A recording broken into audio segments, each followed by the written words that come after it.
So today we're going to review acid nomenclature. And you learned this at the beginning of the school year when we did other nomenclatures.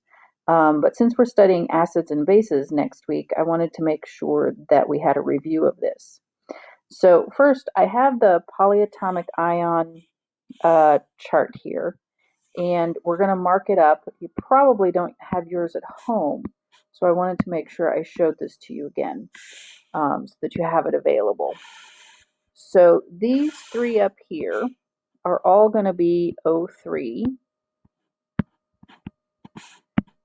and the three on the side are always O3.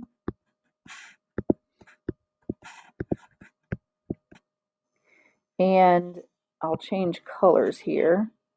The part in the middle, these are always O4. And then the charges follow their groups. So group 17 is normally -1, group 16 is normally -2, 15 is normally -3, and 14 is ±4, but in the case of polyatomic ions, it's only -4. The exceptions are these three up here. Borate will be -3, carbonate is -2, and nitrate is -1. So now that we have that marked up, I've put a little chart down here. So again, if it's what's on the chart, the suffix is ATE. So iodate, bromate, chlorate, sulfate, selenate, etc. If we subtract one oxygen from any of this, we change the suffix to ite.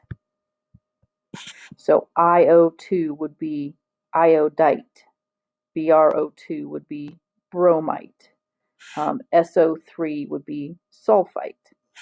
If we have one more than what's on the chart, we add the prefix per.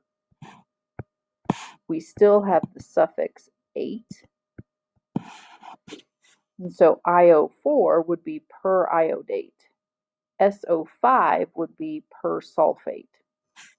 If we subtract two oxygens from what's on the chart, we use the prefix hypo. The suffix is still ite.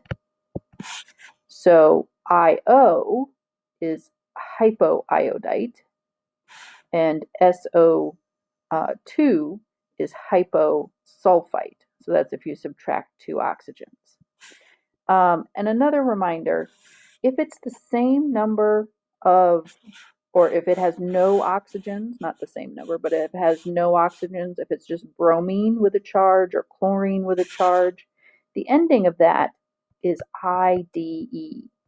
And that's how we get things like oxide and chloride and bromide and iodide. So this is just a little review of the polyatomic ions, and then in the next short video, I'll show you how to do the naming of acids.